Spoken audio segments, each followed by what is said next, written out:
Hey everybody, welcome. Happy early Thanksgiving. We're almost there.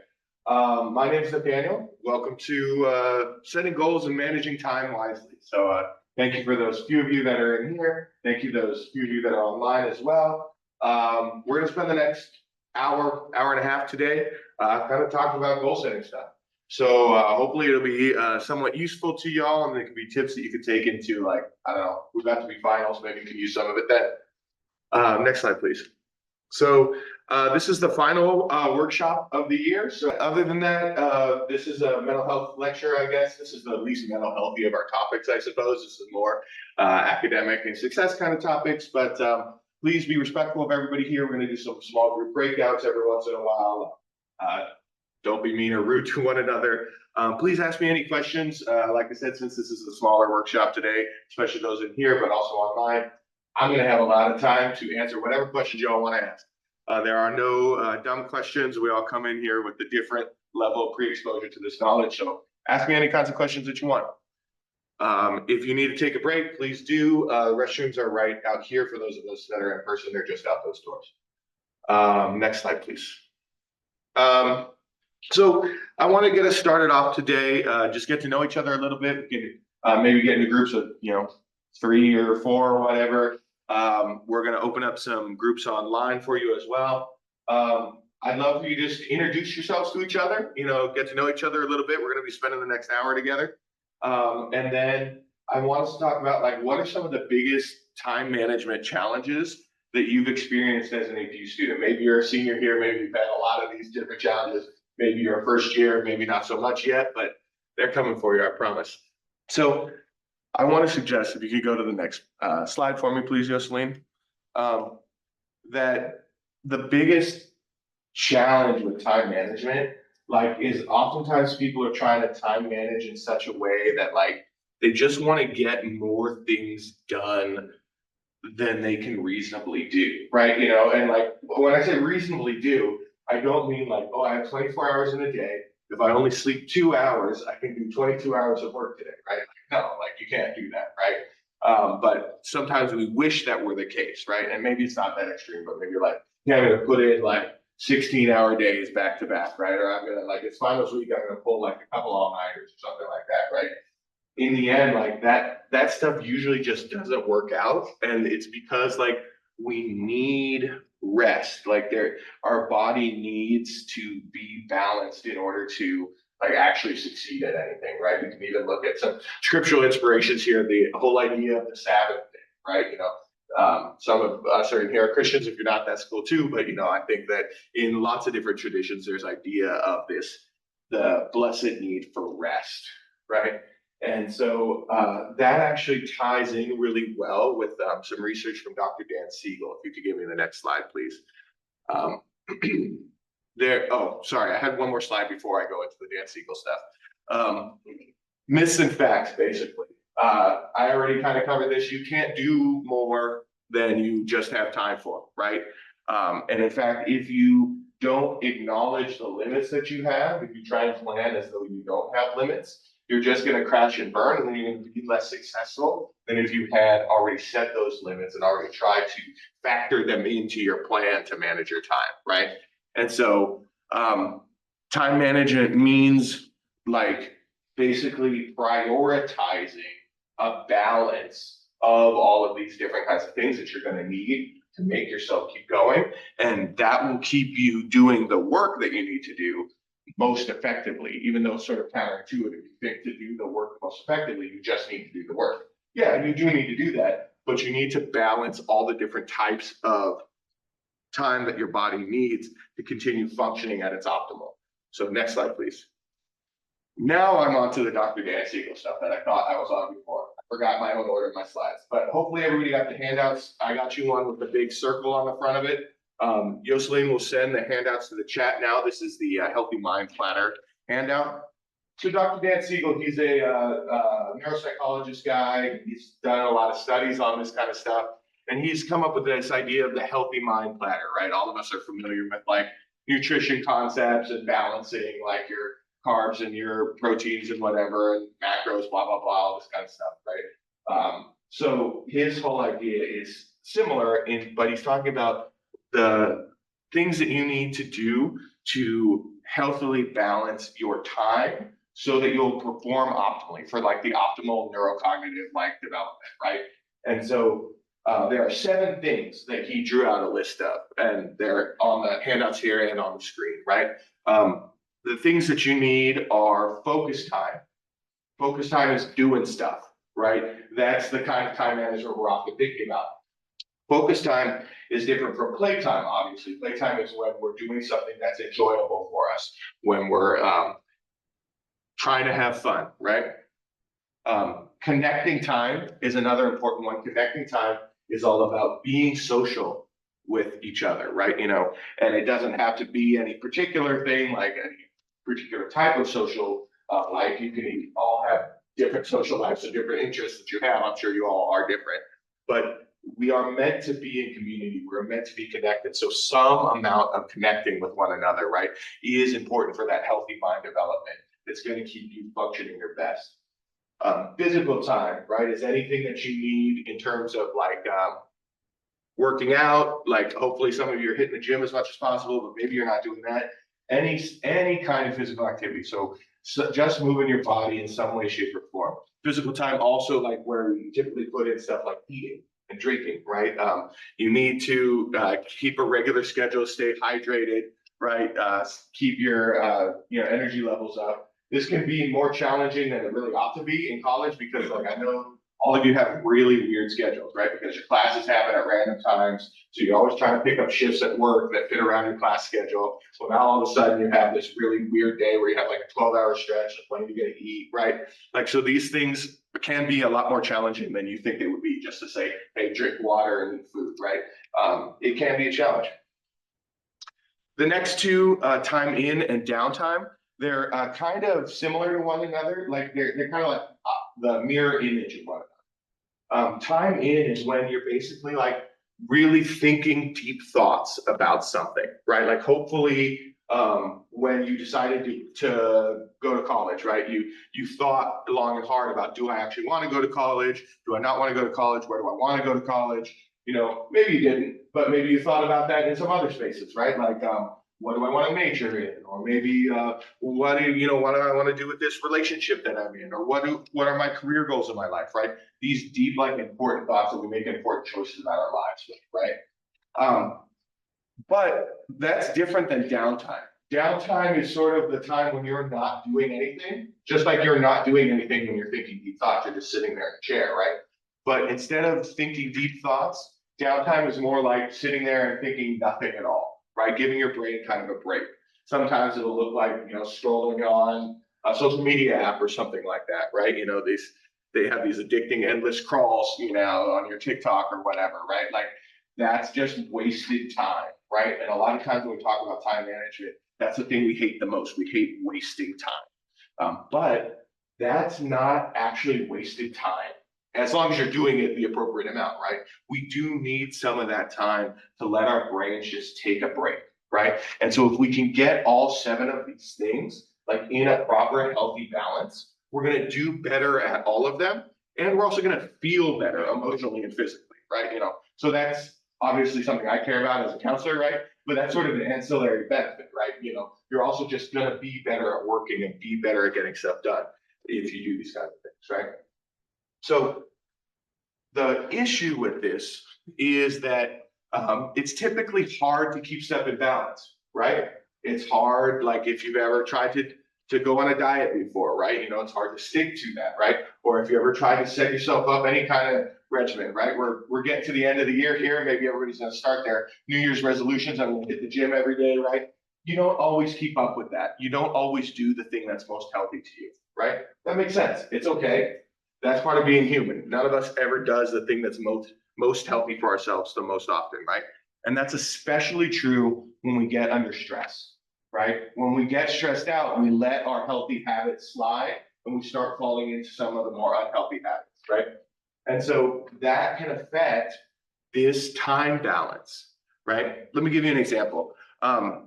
So I live like up in the Santa Clarita area. It's about 90 minutes from here in traffic, right?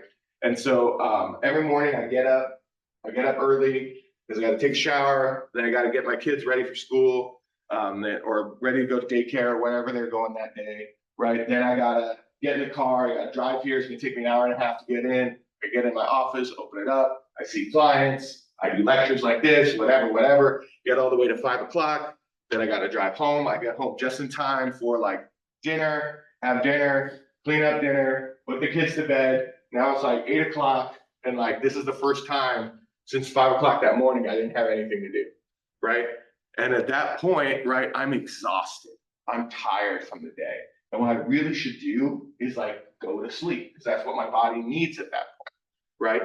But I don't know if any of you are like this. Like sometimes I get like this anger that builds up inside of me when I don't get to do anything that I want, right? Like I get super frustrated about it and like, man, I haven't had a single second all day. And then I go like, you know what? I'm not going to go to sleep right now. I'm going to go like turn on the TV, watch a show, play something on the Xbox, do whatever it is that like engage in that playtime instead of engaging in the sleep time, right? And that is a bad choice.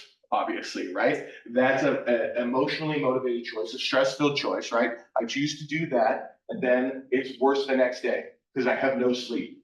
And I'm still trying to get up in the morning, trying to do that whole same rigmarole, right? And I'm sure you all have similar patterns, right? Maybe you're the kind of people that cut out sleep in order to do more playtime, but maybe that's not you, right? Maybe you cut something else out. Maybe you're the kind of person, we're getting towards finals week here, maybe you're the kind of person that just only does focus time, right? When it's time to go, like you forget that you should ever eat, you forget that you should ever see your friends, like you're just like in the library 24/7, right? Because you think that's what you need to do to make sure it gets done, right? Well, maybe you do, but you're gonna perform worse that way, right? Or maybe you're the opposite, right? Maybe you super avoidant, right? And instead of doing any work when it gets really stressful, you get really stressed out by the work and you decide to just do a whole bunch of downtime, right? And then you're just spending forever on TikTok and you're not getting anything done, right? You all have some kind of habit, I'd imagine, if you start thinking about it. We all have our own individual habits, just like I have a habit of cutting out my sleep time to do more playtime, right? You probably have your own habit where you cut out one of these 7 things in order to do the other thing, right? And that happens more and more in times of stress. So as we get into stressful times where we need to manage our time wisely, it's important to know what your habit is and actively try to address that, right? It's Friday, so I'm not going to have that same I need to go to sleep problem that I typically do. But I promise you, I'm going to be in Monday, Tuesday, Wednesday next week when you guys are all on vacation. I'm going to be still doing that same drive in, same drive back, right? And I'm going to, as I promised you all right now, say I'm going to try and go to bed when I get home instead of getting angry and playing Destiny or whatever, right? And so if I could get the next slide. I want you to get back into your breakout groups. Yoselin's going to open them up online in a moment. I want you to talk about these things. Share like what your bad habits are. Where do you cut out time and where do you spend too much time?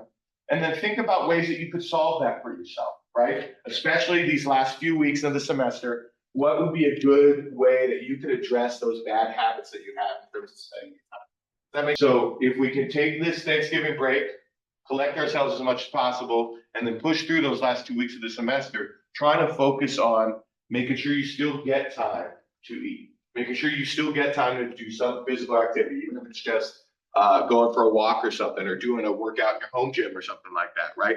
Something that you can do that's going to actually make you a lot more productive in all of the work that you're trying to do as well, and all of that focus that you're trying to get done. So hopefully some of that hits with some of you, but no matter how well we do that, next slide, please. No matter how well we do that, like that's all like kind of on you, right? Like I came here, I told you I was going to give you time management tips, told you I was going to give you time management advice. And then I basically said, hey, you got to do this, you got to do that, you got to up your discipline, right? Which is true. You need to. That's the best way to get time management done. But if you want one actual easy trick to get your time management a little bit better, it's not going to solve the whole thing. But we can think about the principle of cognitive load, right? So you may have heard before, like that you have a working memory, and you can only hold so many things. It's usually like 7 plus or minus 3, right? This is the way your brain works, right? And it's hard to keep things in your mind, basically. And the more things that you are keeping in your mind, the less you are able to like do other stuff, right? And so that's where I want you to think about automation, right? Everybody's got an Android, an iPhone, or whatever kind of thing you got. Maybe you don't got a phone, but you certainly got a computer or something you're getting through school, right?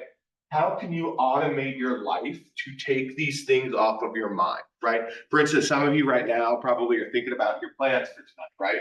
When you're done with this thing, you're going to text your buddy because you're going to go to that new place that you want to go check out. But when you're done with this thing, you have to remember to call your mom because she, left you a voicemail earlier today. You didn't read the voicemail because who reads voicemails anymore, right? But you have to call her back or whatever it is that you need to do. You're thinking about it right now. Or maybe you're thinking about bigger things than that, right? You're thinking about like, what assignments do I got to get done, right? I got this paper for that class, but I got to take the quiz by midnight tonight for this other class, right? Whatever it is you have on your mind is literally wasting the very precious limited resource of your mind, right? And anything that you can make into an automated reminder is going to be so much better for you. So like whatever it is that you got on your mind, set it on a automatic reminder right now, and the important part would be this should be something that's easily accessible and able to do push notifications, right? So your iCal, your GCal, whatever you want to do, if you're going to use Google Keep or Evernote or whatever you want to use, but like something where you get push notifications. That way, like you have an alarm every day when you need to take your medicine, or you have an alarm every day when you need to wake up, right? Or you have, a reminder in your calendar for every 3 days before whatever the assignment is due or whatever, right? Get that stuff out of your mind, even if it's work stuff or even if it's just social stuff, right? Like put in your calendar, hey, I'm going to hang out with so-and-so on whatever date, right? Then you don't need to remember it anymore. And when you're not needing to remember stuff, it's not on your mind causing you stress, and you're not forgetting it so that you need to then be stressed to try and catch up with it, right? This is the annoying thing, right, that everybody talks about. Like, oh, if you need to be better time managed, buy a planner, And there is, of course, an industry where people sell you tons of beautiful planners or whatever. If you want to do that, do that. But what I'm telling you is you need to do it electronically so that it can give you push notifications, because a calendar that can't remind you of its own accord is not going to be that useful, right? Especially if you lose it or you forget to check it, right? So that's the quick and easy step, right? If you're overwhelmed by me saying, hey, you need to develop more discipline, hey, you need to figure out how to balance your healthy mind platter a little bit better, at least get your calendar going. Because if you can get your calendar going, you're going to be halfway there.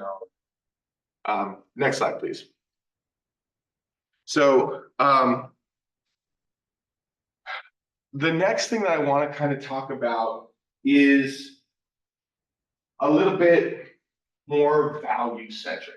And this is why we have this verse from Philippians here about keeping your mind on what is true, what is honorable, et cetera, right? This is actually my confirmation verse. I guess my mom thought I was bad at that as a kid.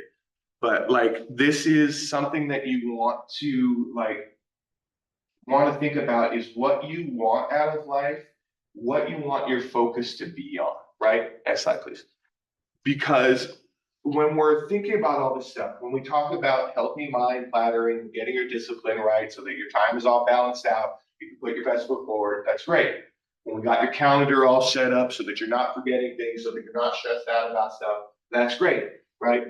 But inevitably, we're going to experience not enough time in our day-to-day life in order to do all the things that we want to do, right? Because that's just the way it is, right? That was the first myth I talked about at the beginning of this lecture. You're gonna have basically 24 hours in a day, and that's that, right? And so we want to make sure that what we do with those days is value laden as much as possible. When I say value laden, I mean it's in line with what you want to be doing with your life, right? With what your goals are. And sometimes it's not like an immediate thing. Like obviously none of us necessarily wants to go to work. That's why they pay you to go to work, right? But like it still can be in line with what you want because like I want to make money to make sure that I can do this, that, or the other thing, right? So it's not always immediate gratification stuff I'm talking about, but it's in general, are you spending the time that you have in a day pursuing the things that you want to be pursuing that are aligned with your goals, in line with your values, right? Because whenever we don't do that, whenever we're doing something, we're spending all of our time doing something that isn't something that we're trying to do or that's conflictual with our values, you experience something called cognitive dissonance, right? This is that gross uneasy feeling that you get when you're doing something that's not in line with your values. So that could be something as simple as like lying to a friend or something like that. That's an action that's not in conjunction with your values, and so you're going to feel gross about it. You've probably felt that feeling before, at least at some point, about something you've done. So that can happen on the individual scale, but it also can happen on the bigger scale, right? It can happen on the scale of like what we're generally doing with our lives. Is that anything that we want to be doing with our lives? Or is it something that is totally we don't want to do with our lives? And it's something we totally don't want to be doing with our lives. We're going to have a low level of that cognitive dissonance that's always going to be bothering us. It's always going to be sitting in your stomach, kind of making you feel uneasy, right? So next slide, please. So what we want to do is try and line up like what we spend our days on with what we find important in our lives, right? And this is equally important because of this whole idea of choice and free will, right? Inevitably, if any of you read any of that existential philosopher stuff, I'm not going to do a ton of it with you right now because I didn't promise you a philosophy class. I promised you a time management workshop. But like, we know that anytime you choose something, you're naturally not choosing the other thing, right? The opportunity cost of your time, every choice you make is choosing not to do any of the other things that you could have done, right? And that can be like paralyzing, right? So maybe it's not even that you're experiencing cognitive dissonance because you're spending your time doing something that you don't value, right? Maybe instead it's like, I value multiple things and I want to do multiple things, right? Somebody mentioned before, like I got overwhelmed when I first started in undergrad, right? When I first got going, right? Well, that can be overwhelming because sometimes you're overwhelmed with choice, right? You're suddenly meeting all kinds of new friends. You want to hang out with those people. You're suddenly like learning all kinds of new stuff in your classes. Hopefully it's somewhat interesting. You kind of want to do that. You kind of want to dive deep into that. You're also like needing to make money, get rent. So you're trying to get a new job, right? All these kinds of things, all things that are good, all things that you want, right? But you can't do all of them, right? So even if you're not doing something that's against your values, if you're doing something like where you're paralyzed with choice because you value multiple things, like then you're still going to experience this gross feeling inside, and maybe you might even feel paralyzed, might even feel unable to make choices, unable to figure out what you want to do and where you want to go. And of course, that's going to totally mess up your goal setting and time management, right? Because like whenever you're paralyzed, you're not doing any work. And so you're not getting anything done, right?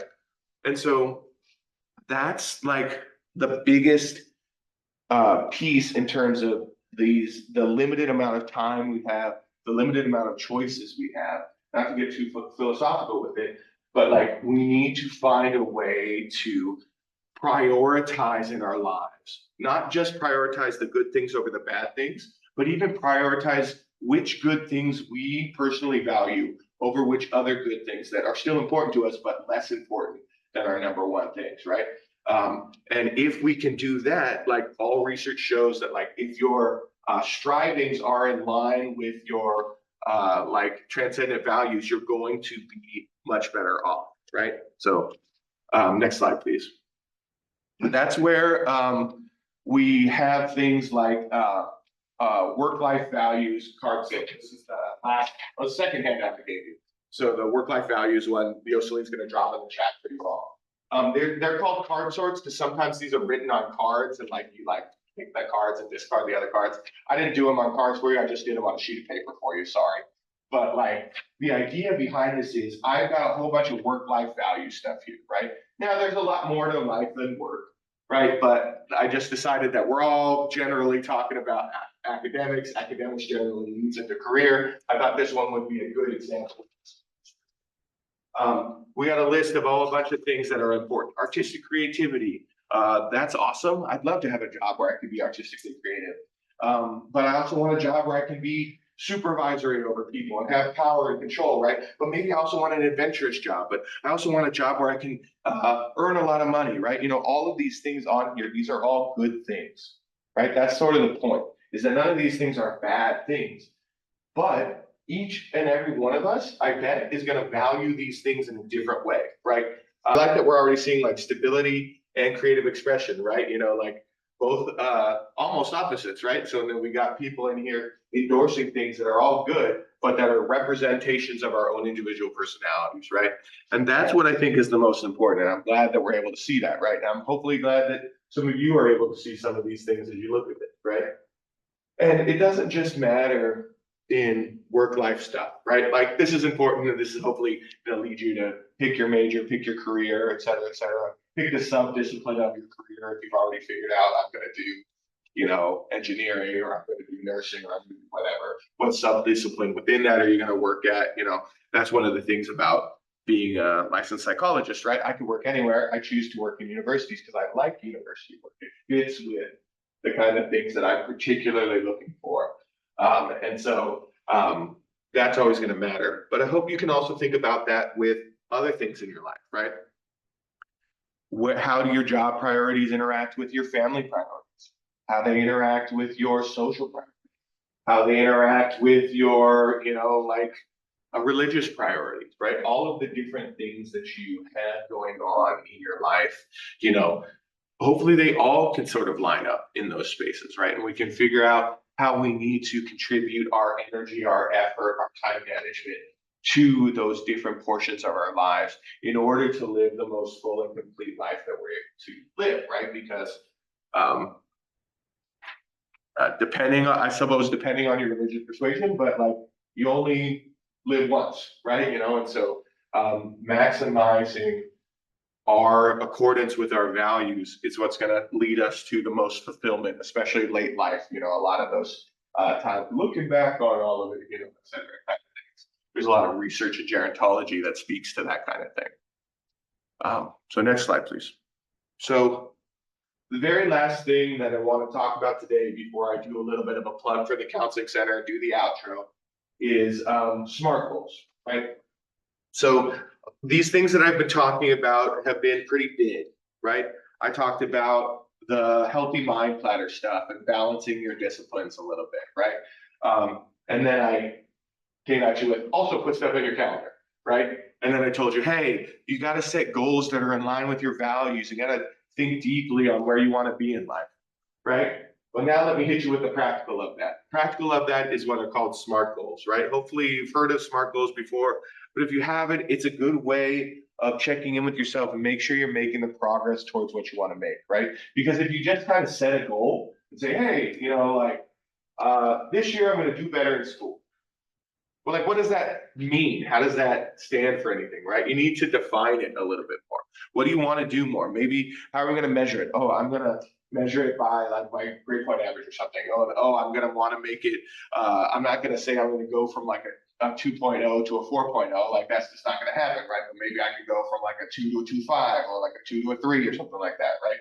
Or maybe it's something else entirely. Maybe it's a you know, a health goal, or maybe it's a relational goal or something like that. I'm going to put myself out there more. Well, what does that look like? Well, I'm going to say yes to more social engagements or something like that, right? Well, how many am I going to try and say yes to in a week or something like that, right? If we can make goals that are specific, measurable, we make sure we don't set them too far so that they can actually be achievable, they're realistic, and they're timely, right? Those kinds of goals, you're going to start to be able to check those off. Right. And when you start checking those things off, you're going to start to feel like you're more on a roll. Right. So if you could send the last handout to the group, I have a SMART goal template for you all here. Those of you in person already have it. But this kind of takes that a little bit more in depth. You see the SMART stuff on the front and then some additional like obstacles and possibilities on the back here. So this can be a good sheet for you to evaluate some of your goals with whenever you want to kind of think more about those things. And so this is the kind of like tangible, usable version of like these bigger ideas around value setting. So hopefully that can be useful to you. Next slide, please. So as we wrap up today, what are you going to use from this? I taught you a bunch of stuff. Hopefully I taught you new stuff. Hopefully I didn't just teach you stuff you already knew. But it's pointless to learn stuff unless you do it, right? So I invite you all to think about right now something that I talked about today that you want to kind of go forward and do, right? This is the call to action portion, right? What did you learn today that was new? What did you learn today that you want to apply? Go and do something with this so that it actually makes a difference in your life and you didn't just waste an hour listening. Next slide, please. If you want to talk more about goal setting and time management, or if you want to talk about something else entirely, hey, come to the counseling center. I work for the counseling center. And you as students all have access to 100% free, HIPAA confidential counseling sessions for the duration of your enrollment here. So we're over in Magnolia Court. This is over in the Shire Mods area. Basically go that way past the baseball fields, and we're like across the street from In-N-Out. Come over whenever you want. We're open weekdays 8:30 to 4:30. We're also available 24/7 for our urgent care over the phone. We're also able to do all of our counseling over the phone or over Zoom if you live far away, or if you just can't be bothered to walk over to East Campus. Like, we're happy to serve you in whatever way possible. Next slide, please. Thanks so much again for being here today. Like I said before, we're going to be sending out those certificates of completion for qualifying folks by at least like the Monday of finals week. So if you need one and you haven't gotten one, email myself and Fernandez at apu.edu. Also, we're heading into the next semester here. If you're interested in this kind of stuff, if you like psychology stuff, we have a couple of our interns here in person. We got Hector and Caitlin here. We have a couple online as well. But if you want to like get to be a part of some of this stuff, and especially if you're a psychology student that needs a field experience, we're hiring for next year. So those applications are going to open up in January. Feel free to take a look at our website, or feel free to email us if you want any information on that.